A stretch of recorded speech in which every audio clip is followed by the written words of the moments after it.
Kid Cosmic is a sci-fi superhero dramedy created by Craig McCracken and produced by Netflix. I really liked it, so I figured it was worth a review. If you care about spoilers, go watch the show now if you haven't already, as this review won't be spoiler-free. Also, if you enjoy my content, please consider supporting the channel by subscribing. Kid Cosmic follows the titular Kid Cosmic, or simply Kid, an arrogant yet well-meaning boy who comes across 5 mysterious stones from outer space. These stones grant him and his friends each a unique superpower, but they're also wanted by every alien in the galaxy. It's up to them to protect these stones from forces who wish to use them for evil. The team consists of Kid, who gets the power to fly, the teenager Joe, who gains the ability to make portals, Old Man Papa G, who can create multiple copies of himself, the toddler Rosa, who can make herself gigantic, and finally Tuna Sandwich, who is an adorable kitty cat. Oh, and he can see the future. Personally, I think the cast is great. They all have such distinct and creative personalities and have designs that are just as unique. Now, you might expect the show to share similarities with Craig McCracken's first show, the Powerpuff Girls, seeing as both focus on superheroes. However, while both do indeed focus on superheroes, the world of Kid Cosmic is far more grounded in reality. I mean, okay, there's aliens, but by that I mean the setting is far more subdued and the style of the show is a lot less cartoony. Not to mention, the show is less about these superpowers and functions as more of a character study on Kid Cosmic himself.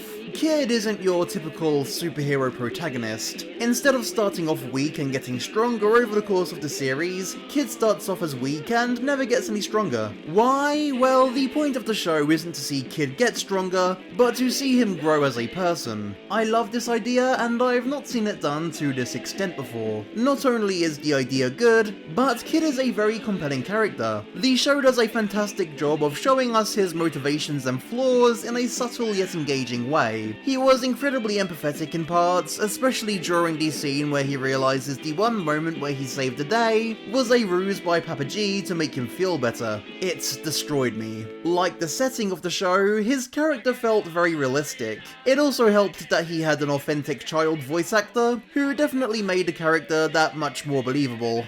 Being about superheroes, the show is in this retro comic book style, which I really love. It has so much charm and appeal. There's also a really noticeable flow from one frame to the next, which is kind of reminiscent of how comic books flow from panel to panel, which is a really nice touch. Not to mention, I adore the designs. The humans look great, but I thought that the aliens were especially solid. It was also kind of nostalgic, because I can see these aliens fitting right in Wander over Yonder's universe. This show also has a very solid sense of humour. It's a lot more cynical than you might expect from a cutesy looking show like this. It's truly amazing what you can get away with in kids' cartoons when the enemies aren't human and blood isn't involved. At one point, Rosa, the giant toddler, picks up some aliens and yeets them into space, thinking that she's playing with them.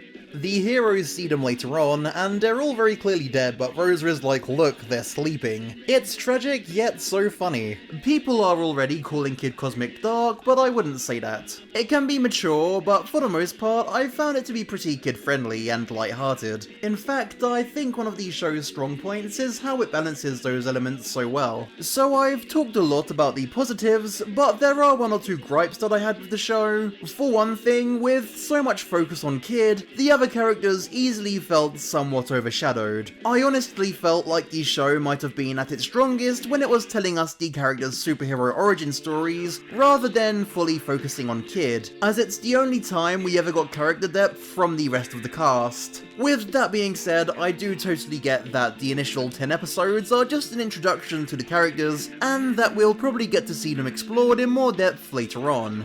But it's still very noticeable how we know so much about Kid and barely anything about anybody else. Also, while it's definitely subjective, I feel like episode 8 and episode 10 dragged considerably in places. I don't know if we needed to watch the fight between the aliens and the government for as long as we did, and I don't know if Kid's speech should have been dragged out as much as it was. All in all though, Kid Cosmic has wonderful characters, the art is awesome, and I definitely recommend checking the show out, especially if you're a fan of McCracken's previous work. Thanks so much for watching. Don't forget to like the video if you enjoyed it, comment with your thoughts on Kid Cosmic down below, subscribe for more animation related content from me, and I'll see you next time.